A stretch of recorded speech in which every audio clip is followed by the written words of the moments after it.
I'm Dave. And I'm Rob. We've got the same dad. Can we do my intro? It's way better. Okay, what's your intro? I'm a Gen X. And I'm a millennial. We've got the same dad. But we didn't meet until I was 16. I don't even know what Gen X or millennial means, but this is the podcast where We share an album that your brother should No. Okay, welcome everybody. This month, I took a long, hard, deep breath and shared with Rob one of my favourite bands and albums of all time, despite knowing it's not everybody's cup of tea, and also not at all sure how you talk about an album that just runs for 44 minutes without a break. It is Thick as a Brick, Jethro Tull. Before we get into it, Rob, the usual question. When I said Jethro Tull and or Thick as a Brick, what did you know, think, or feel? Well, I knew they were a prog band from the UK and therefore had kept a very wide berth as I'm opposed to all things prog and most things British. I did at one stage inherit a vinyl copy of an album which I think was called Too Old to Rock, Too Young to Die, which struck me as It struck me as a stupid title, and as a Stones fan, I was quite offended by it. I don't recall listening to it, and if I did, it clearly left zero impression on me. And then, about a year or two ago, I somehow found myself in possession of an album called War, because I bought it for a couple of quid, thinking it was an album by the band War, and was quite disappointed when I found it. It was some widdly nonsense, and sold it very quickly for less than half I paid for it. Just to be clear, you don't mean War, you mean War Child would be the album in question. It had WAR in big letters, and I was like, this will be some cool funk rock grooves, and it was not some cool funk rock grooves at all. Cool rock of a different kind. From one bargain bin to another. Jethro Tull, golly, they are one of the kind of institutions of rock, formed in Blackpool. I'm not going to go through the various lineup changes, but essentially, Ian Anderson is the big person in Jethro Tull. Is he the one that sings? He's the one that sings and plays flute and writes the songs. Oh, he doesn't play the guitar. Well, he plays the acoustic guitar. Yes. But he actually learnt flute because he was aware of his limitations as a guitarist and didn't want to be, in his words, a third-rate guitarist in a fourth-rate band and wanted to do something a bit different. So instead he became a second-rate guitarist in a fourth-rate band. Oh, we'll come on to that. Their first album, was kind of bluesy, a little bit rocky, but slowly in the early 70s they had an album called Benefit, they had an album called Stand Up. I guess the important thing to say is after their first album, Mick Abrams left, and they recruited another guitarist called Martin Barr. So, fascinating fact for you, when they were looking for a new guitarist after their first album, this is about 1968, Mick Taylor, who was in John Miles' Blues Breakers and a year later was going to join the Rolling Stones, turned them down. They did audition him and they turned him down because he wanted to stay with John Miles' Blues Breakers. They also approached Tony Iommi, who was the original guitarist for Black Sabbath, I believe. Yeah. And they were really quite keen on him. They might have been a way more interesting band in that case. How could they be more interesting? But eventually they settled on Martin Barr. Had a couple of albums that just got them bigger and bigger. Benefit and Stand Up, kind of rocky, little bit bluesy, not really very prog. But, they were in the Isle of Wight Festival. They turned down playing Woodstock because Ian Anderson didn't want to get pigeonholed as being too hippie-ish. They then had a massive album, which is important to this one, called Aqualung. Heard of that one? Yeah, it's their classic rock. Have you ever heard it? No. You can't go to your grave not having heard Aqualung. Yeah, you pitched me this one, Dave. Well, because I think this one's more interesting. Ooh, is it? I don't know. It took me a long time to decide. There's quite a few songs on Aqualung about God and about relationship with God and organised religion. And because of that, the music critics at the time pigeonholed it as a prog album. This really annoyed Ian Anderson because he was like, it wasn't prog, we weren't doing prog, we're not prog. It was a collection of songs that some of which had the same theme. It really wasn't prog. And so in a slight fit of sort of humorous pique, he went, right, if you want a prog album, we're going to record our next album in 2 weeks and we'll do prog for you. And so Thick as a Brick was born. Without further ado, what did you think? Oh, we're there, are we? I feel a little bit like a confused puppy who's being stared at by an owner with a treat. And I don't want to let you down. I want to wag my tail, but I need to be completely honest. You loved it. You know you loved it. I didn't love it, and I didn't hate it. I grew to enjoy parts of it a great deal, and other parts of it less. I think I spent a lot of time just trying to understand it. And therein lied the problem. Right. As pretty and glittery and technical as it seems on the surface, it's a bit like an Easter egg when you peel off the foil wrapper. You know, you realise it's just some cheap sugary shit inside. Ah! Well, okay. But we all like eating chocolate, Dave. But we all like eating chocolate, so I think what you say would resonate with Ian Anderson a bit, and not a bit, and certainly not with the legions of fans that this album has. But let me just read you, because although it was written and created as a homage, if you like, but certainly with tongues firmly in cheek, it's become often it's in the top 10 prog albums of all time in the various lists, etc. But Ian Anderson himself, he was very clear that a lot of people didn't get the joke. As far as he was concerned, he said, I never thought it in any way parallel to something like The Who's Tommy or even the slightly mysterious Dark Side of the Moon. This was just whimsical, light-hearted fun. Although it had its serious moments embedded in there too, it was never a rock opera. It was just a bit of rambling, surreal British humour. Okay, I for one am failing to see the funny side of this. Ah! Okay. But that's reassuring because I think the biggest charge that I would lay at this album is it isn't as clever as it thinks it is. Or perhaps I thought it was. No, and it doesn't think it is. I mean, I think they're proud of it, but I think for me, the humour side is two sides. They certainly do prog. So the fact that they've got a cheesy drum solo about, 2/3 of the way forward, that's just them going, well, it's prog, isn't it? We do prog and we do a drum solo in prog. They nick all the formats of prog and kind of amplify it a bit too much. You perhaps don't get it on Spotify, but there was a whole kind of overblown album cover that they say they actually spent longer doing the album cover with this mock local newspaper story about a small boy winning a poetry competition, and it just goes off into this surreal fantasy stuff. So I guess if you're a prog fan, you know the movie's Aeroplane? No. Okay, so there's a whole load of movies called Airplane that take the mickey out of disaster movies. It's that. They've done the pastiche side of it. So it's a bit like watching Spinal Tap, but never having heard AC/DC. Yes, that's it. Yes, yeah. Maybe the humour is falling on deaf ears in my case because I simply haven't heard enough stroke any prog. Yeah.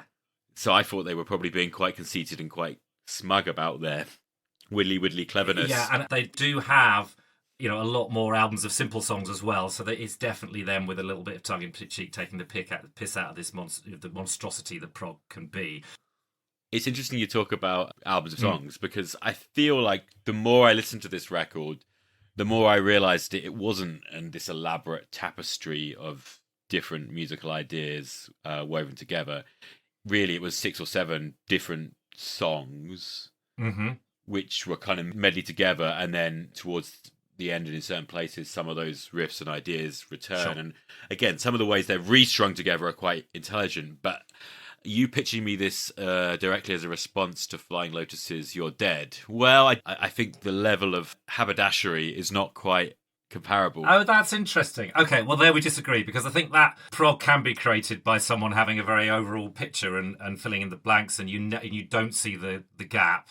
Classically, the 25-minute Genesis epic called Supper's Ready, which just flows and flows and flows and flows, even though you can get little sections of songs in it. I find, with the exception of one or two very jarring moments, I think they did a pretty good job of it, because actually the way it was evolved was, unlike their previous albums where Ian Anderson went in with songs and the band arranged them, with this one, he went in with, he said, some ideas every morning, and they did just sort of layer it every morning. So it was a more organic, evolutionary process.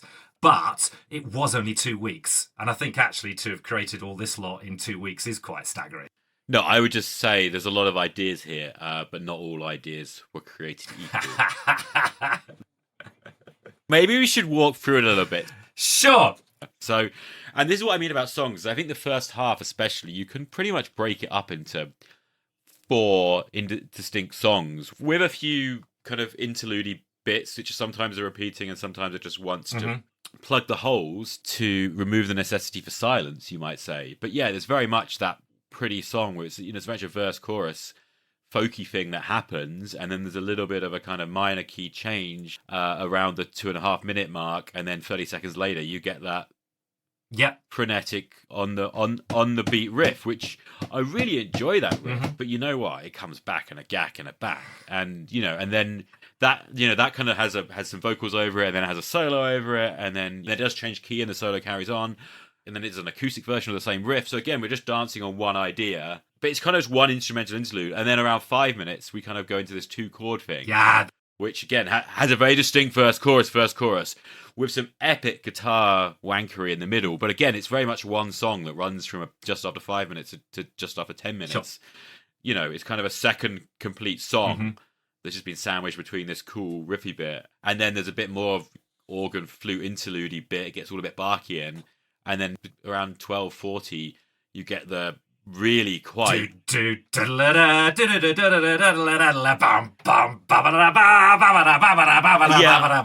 find that the most cloying part of the record, and it goes on for at least 3 minutes in that iteration. Right. It just makes me think, Dave, of an American baseball game. I can imagine this being like what the organist is playing while they're waiting for the person to, you know, pitch the ball again. And it goes round and round and round and round and round and round and round. So it's not that many ideas. And then at 16:25, we get this reprise of the opening melody again, which is nice. It's like comforting. I like what they've done here, but with a different vocal melody and with a glockenspiel on top. I really like that. Then we get the riff again, but an acoustic version of it, which again is cool. But then it just goes round and round and round and round, and we get the dut bit, which led us into the riff. You know, 17, 18 minutes earlier. Yeah. And you get all the weird panning, which just sounds like they needed to somehow end the side in the house. The engineer just messed around with the panning and made it a bit psychedelic in the 60s. And it's kind of over. And you're like, well, that was a fun 21 minutes. But actually, there was about 3 songs in there and a bunch of interesting ideas linking them at times, but quite a lot of repetition as well. So I really enjoy that side. But the first time I heard it, you know, it's like, what's going on?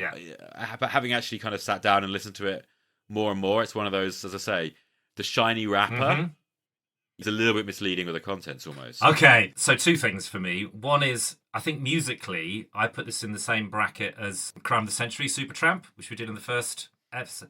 Which I loved, which you for the did record. love. And so I was interested what you thought about that, because for me, this and the Supertramp record very much passes the, and this is going to sound a little bit immodest, but you know, like a lot of music, like you play guitar very well, I play bad, but a lot of kind of verse, chorus. The thing that puts me off is I think, God, if I was just a 20% better guitarist, I could do that. Like, I get what you're doing. You know, I totally get, you're just going verse, chorus, bridge, la, la, la. And I'm not talented enough to do it, but I do get, and I'm bored by, therefore, sort of 80% of music, because I find it really dull and it just does that. Likewise, yes. And this and the Supertramp passed for me the I don't know how you fucking done that test. I find it's way beyond my musical imagination almost. They've created something new and different, and I think it's amazing. And I guess for me, for side 1, clearly no one's going to argue that there's 3 or 4 kind of clear songs in it. And there's 2 things I'd say about that. One is I find the joins really interesting. I think you can see that they've joined them together, but I find how they've done it really interesting. Yeah, almost more interesting than the songs themselves, I would say. Well, therein maybe is the difference, because I really love the bloody songs as well. I've learned to enjoy the twee folkness of the first song, definitely. Okay. And I definitely enjoy the frenetic riff, which is almost a song, but it's kind of 90 seconds linking. And I really, really, really like the second song, like the kind of minor key 2-chord grungy guitar jerk-off The bit. poet and the painter casting is poet and the painter. But then I could live with the organ interlude for a minute or 2 less than it gets. And then I kind of, the last 5 minutes of the side where things come back and reprise, and I really enjoy that, and it's kind of building up somewhere. And it's almost a shame they had to end the side like that. Yeah, fair enough. So, Thick as a Brick, side one. I think it's a monumental thing, and it's certainly monumental in prog archives. And I agree with your analysis. I just disagree with your emotional resonance to it. Yeah, no, side one was frankly fantastic, and you're right to look at the last 5 minutes because I think that's when it all kind of comes together, where those ideas do come back and new things come in, they weave in and out, and it kind of builds to quite a crescendo, and you wonder what's going to happen next. Which is why when one flips the metaphorical record, it's a little bit of a letdown. And it feels like they obviously wanted the side to end 4 minutes later when it actually kind of ends after two kind of fake ends. But I don't know why they would have wanted to end those 5 minutes later, because they don't really do anything with those 4 minutes. It's just wankery. It's just noise. Maybe that would have worked at the end of a side, but as a side opener, and I know it should be listened to as a whole suite, and I appreciate respecting the vision of all that and everything, but it doesn't really work for me, and it may have been more sonically exciting in 1972 when those kind of experiments. This is pre-Dark Side of the Moon, right? So that probably sounded quite thrilling and quite high-tech. But yeah, it kind of feels like we're treading water for quite a while, and actually a lot of this second side treads water for me. So, I totally agree with you for the first 7 minutes of side 2. I don't totally agree with you. But yeah, you're right. So it fades out with all that stuff, and it opens again with all and it doesn't really get going. It does the drum. It stops, and it doesn't stop. You think it's stopped. You think it's stopped. It's building it's built up to a crescendo, and then it kind of just peters out. And there's a lot of ting, ting, ting. Oh, we're going to get going, and we don't. Yeah. And you think it's building to something. Yeah. And then it builds to something. There's a new riff around 5:23, which is like, doesn't really go anywhere, and then finally at 6:30 you get an actual new idea. I'd say the fourth real song, right? The kind of almost flamenco-y acoustic kind of the Poor and the Wise Men and the Dawn Creation, the King has begun, and Fading Heroes return, and it all gets very, very rousing. Yeah. And do you believe in the day? That's when it starts again. Yeah, I mean that goes on for a good 4 minutes. Yeah. Again, it's pretty much a kind of standalone song, but for me, that section is as good as the other two great songs on side one, if we're going to try and call them songs. For quite a long time, I would fast forward that however long it is, 6 minutes of drum solo stuff. Sacrilege! I know. What are the Tull message boards going to say to that? You're going to be crucified, Dave. But there's and whether it was the bit where they were going like, come on, we really got to do prog, so let's do the wanky guitar solo and let's do some weird sounds and make it tough for a listen for a little while. I mean, there's bits in Lamb Lies Down on Broadway, another big Genesis album, side 3 of the 4. There's a lot of instrumentally kind of soundscape stuff which you either dig or don't, and feels a little bit like when people talk about being it's a hard listen, that's what they mean. You kind of got to steel yourself to get all the way through it, and I did certainly used to fast forward. I've come to accept it as part of the package, but I totally agree with you that for the first 6 or 7 minutes, that side feels like it's treading water. But then we come in with the quite nice, a little bit overblown, do you believe in the day thing. It's very, very overblown, but I quite kind of like it. And then we get the last, you've got about 10 minutes left, basically. Yeah. I'm just in prog heaven. Oh. Yeah. There's a few different melodies. There's some of the old melodies from side 1. There's instrumentals. There's things tied together. It goes all over the place. I've been listening for 30 years. I still can't quite make sense of it. I could probably do a spreadsheet and put some arrows and... Yeah. I'm staring at my spreadsheet right now. So... At minute 11, we reach song 6A, which is a horse riding trot stroke twisted western. That doesn't really help. That's so interesting, Dave, because maybe it's just the fatigue of sitting through the preceding 32 minutes. Yeah. But for whatever reason, from about a minute 11 onwards, I haven't been able to make head nor tail, nor really derive much enjoyment from the closing stretch. And it could just be fatigue. Right.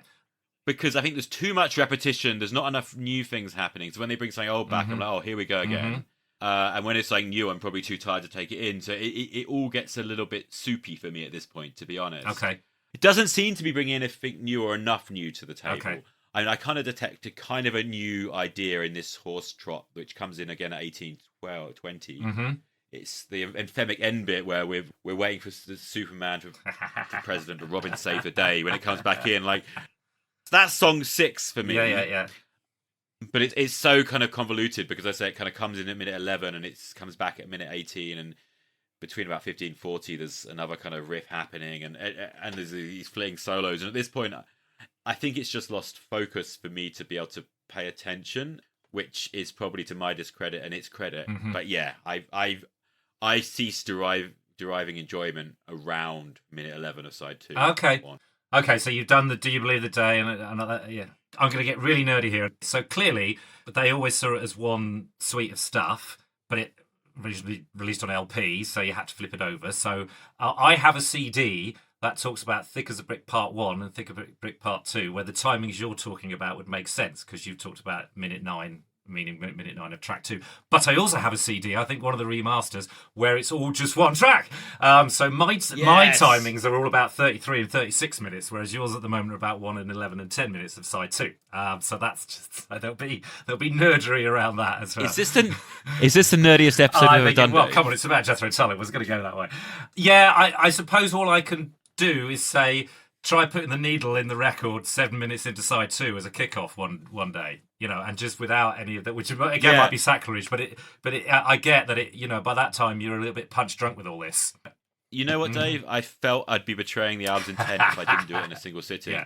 So I've only listened to this album in a single sitting, and I've never skipped. Well done, you prog chops. You're allowed in some prog forums. That's good. Well done. A couple of things I've got to say. One is, I've said that I'm in prog heaven, and I am for the second half of the second half, if you like. We've got to acknowledge that kind of patchwork thing. There is a really clunky one for me, it's 40 minutes and 37 seconds. It's when they go into the very last, So Come On All You Child Hero, they go into the real last kind of bit, and it's literally that you can see they've just gone, no idea what, and they even put a sound effect, some kind of sound effect on it, because they've done a lot of joining together, and it's the most clunky moment of prog tie-in ever on an album that's actually full of really good tie-ins. So that's a shame. Other than that, I mean, they even just throw in some strings at the end randomly, and you just go, yeah, go on, just stick in. You can probably, what the budget was, I don't know, but you could afford 20 minutes for an orchestra or some strings to do that, and you've done that, and you've thrown them in. That makes sense to me. Yeah, there's definitely a sense of like a plate of spaghetti being thrown at the wall in this, and it's mainly spaghetti we've eaten already. It's almost like when you bought a CD single and you'd get maybe you get B-side or two and you'd get a remix or two, but often how the remixes of a CD single were vastly inferior, and there were just some hot for 5 seconds DJ putting some bad club beats on a song. Yeah. That was the kind of takeaway I was getting. A lot of the ideas we've heard before, but mashed up and kind of sold back in a slightly more synthetic form, which makes sense with all this splicing you're talking about. And I presume they were, actually splicing physical tape. That's why Your Dead did twig me to do this, is because clearly that's an album where they had the benefit of laptops and all of that sophisticated digital stuff where you can just do that cut and paste very easily. Let's remember they did this in 2 weeks, and whatever editing went on, and they have done it live all the way through, but whatever editing went on, it was people with knives and bits of sellotape. So as a feat of engineering, as you say, it is an amazing thing. Okay, Dave, I have a big question. We haven't talked about the lyrics at all. There's so much imagery bubbling along, and honestly, it's the kind of medieval, werewolfy, Middle England BS that gives me a big rubbery one. So, what's it all about anyway? Yeah. And who the hell is Biggles? So, what's it all about? If you really want to know, there are people on the internet, many, many, many people have done many, many essays and blogs taking it line by line. And oh, I bet they have. You've got to do the whole not take it too seriously thing again with this, because Ian Anderson's very clear that his tongue was very much in his cheek. But he also gave himself a get out, because obviously some of the imagery is overblown and a little bit high school poetry. He said, and it is, it's in the album cover, he wrote this as like a 12-year-old's, I can't remember, 9-year-old's poem. Okay, so it's supposed to be a schoolboy's kind of writing anyway. Thus the album cover. Yeah. And what is it about? There are some broad themes which are, it's certainly about class. There's certainly class stuff in there. It's certainly about battle of the generations. So it's a young man looking at the world out there and all the old people being down on him. And it's certainly about being free and living your own life and making your own decisions. I can see why it resonated with you. Yeah. And the key thing about your wise men don't know how it feels to be thick as a brick. There's all these clever people telling you how you live your life, and they don't understand us thickos world and how we make decisions and what we do. But it's about making your own decisions. And then the imagery, and what I love about it, but probably drives people mad, is it's so English. Like, some of the imagery is so English. And this is the point to remind ourselves. Guess what number this went to? Billboard chart in the USA. It didn't chart? Number 1. Fuck. Yeah. So, for nothing else, you go, what the actual fuck? That says a lot about what I dislike about the album, because it's kind of peddling this kind of cartoonish, medieval, villagey knights and castles, and it's got a bit of a Dungeons and Dragons kind of thing going on it, which puts me off more than the word prog itself. Okay. But that's exactly the kind of horseshit that an American audience, especially in 1972, might just buy into. It's exoticizing their own Englishness. And while I'm on a rant, I would say, I'm sorry, it feels a little bit disingenuous of this chap Ian to claim that he tossed it off and was writing as a 9-year-old and all the rest of it, because it clearly is a very sophisticated, very nuanced, very detailed work of art that required a huge amount of human effort to create. So I don't quite believe this, and this maybe brings me on to my next question. But first of all, you need to tell me who the hell Biggles is. So there's a lot of English imagery in it and stuff the Americans wouldn't know, and I like all that about it. But my favourite line, though, in the whole thing is, with the rings upon your fingers and your downy little sideys. Every time that makes me smile. It just conjures up that Dickensian upper-class idiot with little downy sideys. I love that. Biggles? You've never read Biggles by Captain W.E. Johns? Who?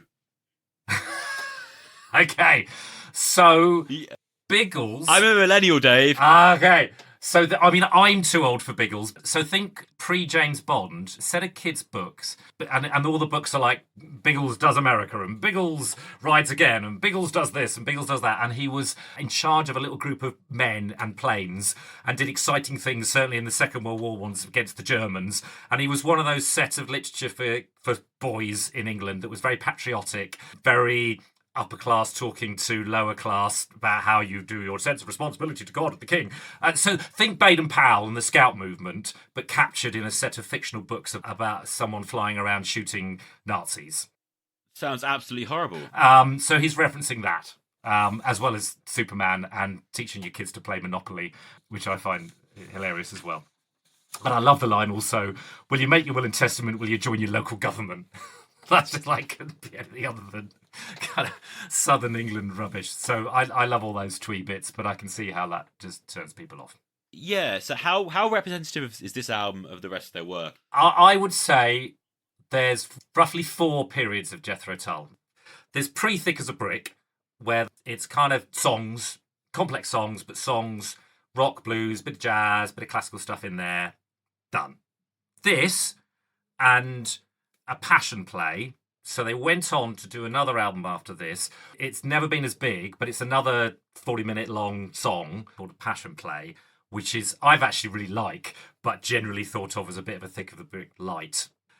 They then did War Child, Minstrel in the Gallery, and Too Old to Rock and Roll, Too Young to Die, which variously people like them or don't. I think Minstrel in the Gallery is really strong, which kind of mix together all of the above. There's a few long songs, some shorter ones. It's kind of all their classic era stuff of the 70s. So that's that. Then, though, in the late 70s, just as they were perhaps losing steam a little bit, they did 3 folk rock albums, or folk prog rock albums. So they really reinvented themselves in the late 70s. Still quite complex arrangement stuff, but very, very folky. And they started being friendly with Fairport Convention, the big UK folk band. Dave Pegg, the bassist from Fairport Convention, started playing with them. And again, though, all this time, they just seem to get bigger and bigger and bigger in the States, especially. I mean, the Rolling Stones, I think 76, said, are Jethro Tull the biggest band in the world? It was that level. By doing this kind of weird Elizabethan Baroque poppy rock folk stuff. So from 69 to 80, they did an album a year where they'd done songs albums, prog albums, and folk rock albums, if you like. They then had a disastrous 80s like everybody else. Hey, we've done it before. What happened? All a bit synthy. There's an album called Under Wraps, which gets 1 star everywhere, and I've tried to get on with it, and I can't. Just crashed into that 80s technology, electronic sound, couldn't do it, failed, bombed miserably.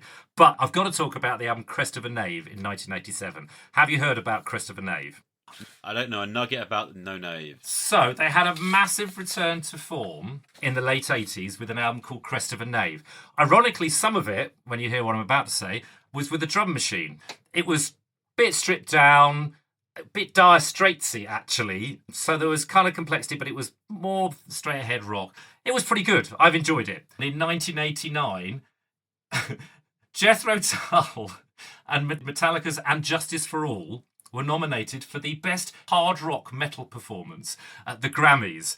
Jethro Tull didn't even go because nobody was expecting them to win. And they won it for Best Heavy Metals Album. It's not even that fucking heavy. The announcement was made, everyone was like, what?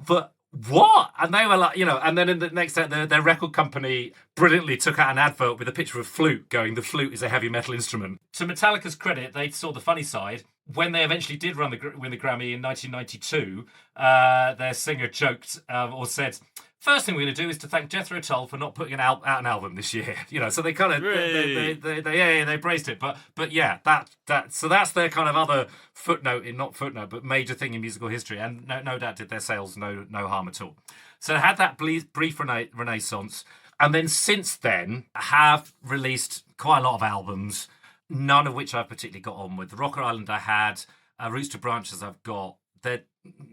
I find them a bit, sorry for the people that do like a bit middle of the road rock. They weren't great. But the thing we have to say to finish the story is in 2012, after 42 years of playing together, essentially Ian Anderson sacked Martin Barr, the guitarist. And it was like just decided didn't want to do that anymore. No one quite knows why. Martin Barr doesn't himself. So there's now Martin Barr's touring brackets Jethro Tull band, and there's been various names of the Ian Anderson touring Jethro Tull band and da da da da da. The other thing I have to mention, shortly after Martin Barr was kicked out, Ian Anderson finally, after years of being asked to, wrote and recorded and released Thick as a Brick 2. Big question, is it any good? I haven't listened to it. And you say this is one of your favourite albums. That's what I can't bring myself. It's a massive mental block. I haven't even read reviews. I've got to get over myself. I love Thick as a Brick. It's probably one of my top 10 albums. And it's a real fear. I get the fear, even talking to you now about Thick as a Brick 2. I've got the fear over it. I've got to get out there and listen to it. I've got to at some point. Can you listen to it for me and tell me what it's like? I don't know, somebody. Sure. I really just need to, but I've never been. I've had it up on Spotify several times, and I've never been able to hit play. I've just got, oh no, can't do it. I don't know what that says, but at some point I've got to get over myself and listen to Thick as a Brick too. You have. Dave, that was an incredibly long, incredibly detailed trail through the Tull. Long story short, I enjoyed a lot of this album. Where should I go next? Please listen to Aqualung. It's such a gold standard rock record that it's kind of almost part of your history of the world type thing. On top of that, you see, Minstrel in the Gallery is the one that I really like because it's quite similar to this world. But you would probably enjoy Stand Up because I think it's probably less, inverted commas, up itself and more direct. Okay, Dave, you just said this was one of your top 10 albums, which to me is slightly boggling. You've got to tell me the story. When and how did you come across Tull, and especially this album, and what did it mean to you? So I came across Tull because I bought the best of and I knew they were around. I then bought Passion Play. I very, very quickly bought all the classic early 70s stuff. So I've, in from 14 to 15, I bought 2 Ultra Rock and Roll, Minstrel in the Gallery, War Child, Passion Play. And for a long time, actually, a Passion Play was my favourite. I don't know why. It's almost kind of monastic and monk-like, some of the chanting in it. But Thick as a Brick, like the quality that it is, the kind of quality shines through. So it is the one that, if I'm in a Tull mood, goes on. And I'm not, to be fair, I'm not 14 anymore. I'm not in a Tull mood that often, but like 2 or 3 times a year, I'll be in a Tull mood. And to be fair, I probably do just listen to part 1, the first half, and that's my Tull done, because that has been a constant friend and companion for best part of 40 years now. So, having listened to this, can you imagine a world, and if you did, where you had to listen to it again, where do you think the ideal place to listen to this is? The first time I dialed it was actually walking along that nice, wide, calm river, just down the road from your idyllic rural countryside home. And the album will forever be intertwined because it's so British and so oldie-worldy. I think those little thatched buildings and all the rustic nature and the grey skies, the sun shining through was totally appropriate. And I would, love to pay you another visit and walk along that river one day, and I might dial that album again for old time's sake. Fantastic. I can't top that because I think Jethro Tull do bring up this bucolic Old England type thing. So a nice walk in the countryside. The only thing I think is after it, once you've taken your headphones off, you then got to go for a pint and a packet of peanuts in a really nice pub with an open fire.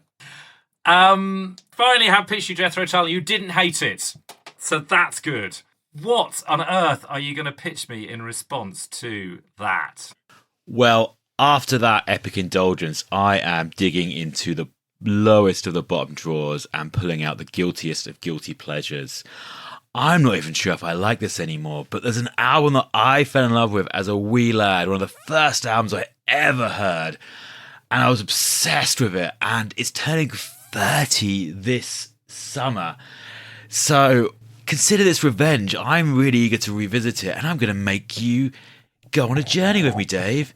You're going to be listening to Bon Sodding Jovi these days. Bring it on. I look forward to it massively.